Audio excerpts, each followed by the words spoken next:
Ibu Rosalia Purba SKM selaku Subkoordinator KIA dan Reproduksi Dinas Kesehatan Kota Pontianak untuk menutup acara ini secara resmi. Pada Ibu Desi kami persilahkan.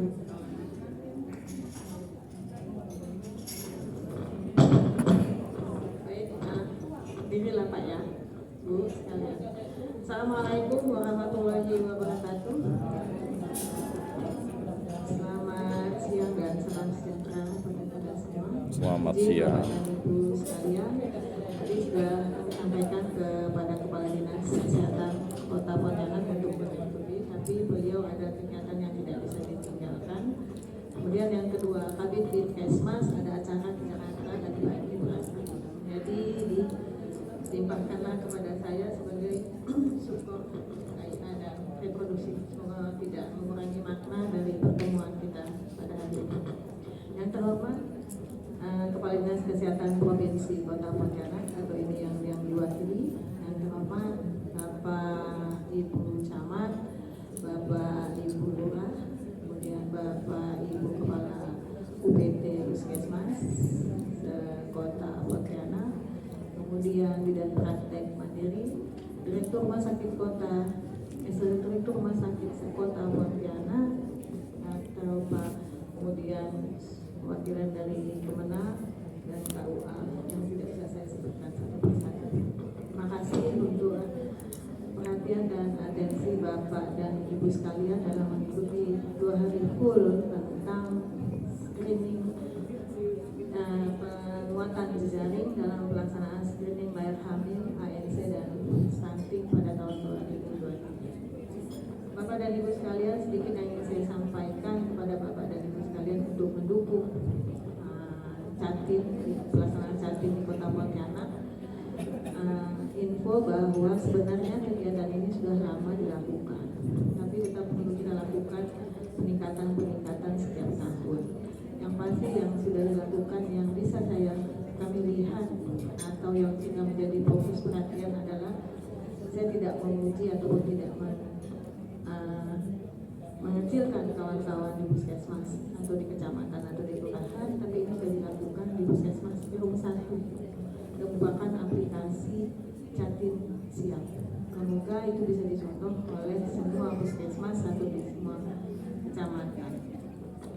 Yang kegiatan Catin di puskesmas itu ada 3 Pak yang sebenarnya dilakukan, yaitu komunikasi, informasi dan edukasi kesehatan reproduksi pada Catin, kemudian adanya pemeriksaan kesehatan pada Catin mengenai gizi, status kesehatan.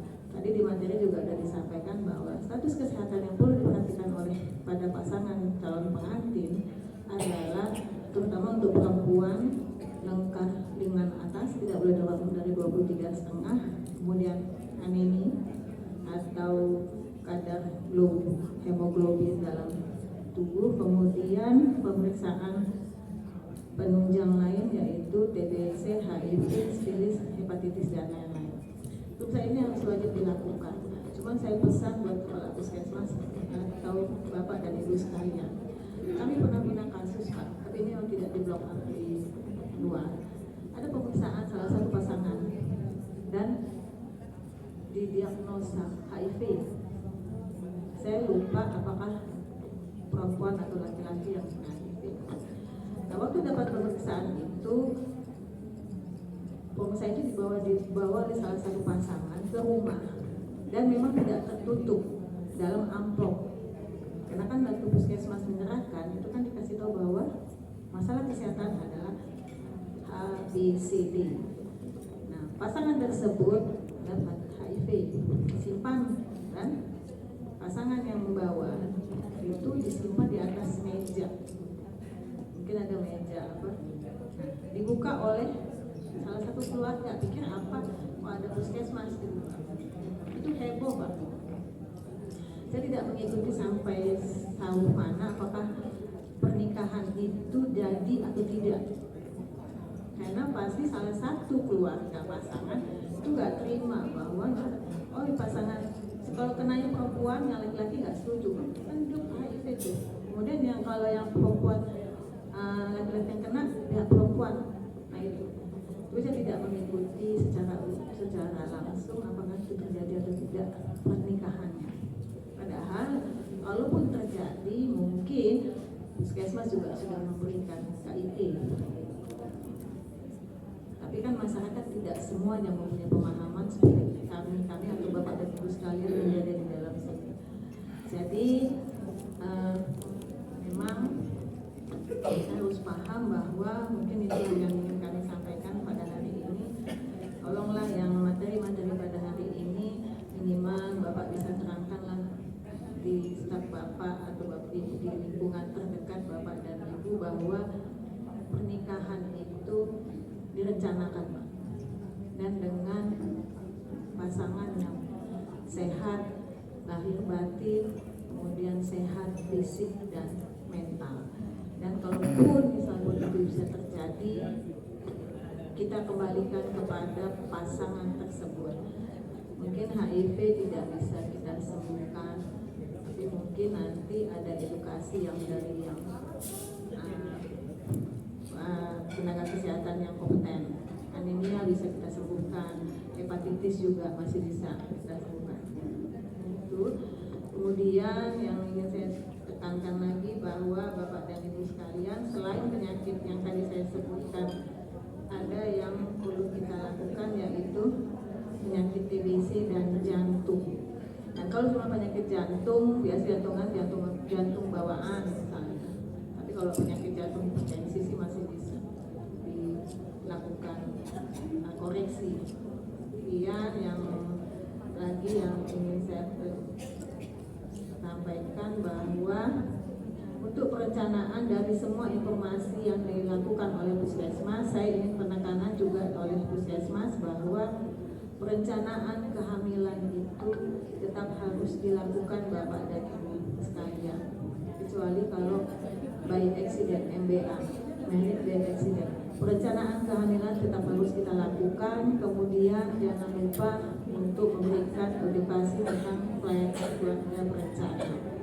Kemudian juga yang perlu dilakukan adalah pencegahan stunting dan pada 1000 hari pertama kehidupan. Mungkin itu yang bisa saya sampaikan untuk materi hari ini, karena materi kesehatan janin ini sudah lama dan Bapak dan Ibu yang ada di dalam juga pasti sudah paham. Cuman untuk rumah sakit, tolong kalau ibu hamil ataupun kalau ibu hamil lah ya, kalau untuk janin pasti dia tidak akan ke rumah sakit, tidak akan ke bidan praktek mandiri. Informasi yang kami sampaikan ke rumah sakit dan bidan praktek mandiri bahwa kehamilan, screening layak hamil bisa dilakukan kalau misalnya ada pasangan yang menikah tapi tidak ingin hamil dulu, pemeriksaan KB, tolong masukkanlah materi pada hari ini kepada pasangan-pasangan yang sudah menikah tapi belum ingin hamil.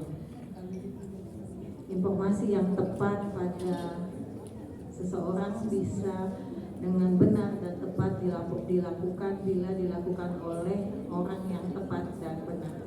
Mungkin itu yang penutup saya ucapkan terima kasih buat Pak Camat, Pak Lurah, Menang, dan lintas sektor yang lain yang bisa saya sebutkan satu persatu, dan kawan-kawan kepala Puskesmas, 23 Puskesmas yang selalu membantu kami di dinas kesehatan dalam penurunan angka kematian ibu dan angka kematian bayi. Ya, wassalamualaikum warahmatullahi wabarakatuh. Selamat siang dan salam sejahtera buat kita semua.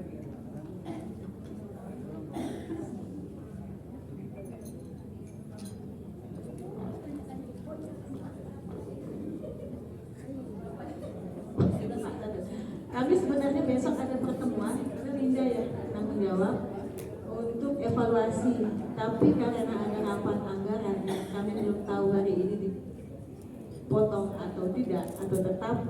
Kami sudah mengambil kesepakatan untuk acara besok yang undangan dari Dinas Kesehatan untuk PR Rumah Sakit dan PMB itu batal ya Bapak dan Ibu-Ibu sekalian. Nanti akan kami infokan selanjutnya. Karena tadi Kepala Dinas pesan takut ada efisiensi anggaran. Nah, anggaran tersebut ya di delete karena itu anggaran APBD Bapak dan Ibu-ibu sekalian. Tadi aku mau tutup lagi. Baik, dengan mengucapkan Bismillahirrahmanirrahim, pertemuan hari ini saya tutup dengan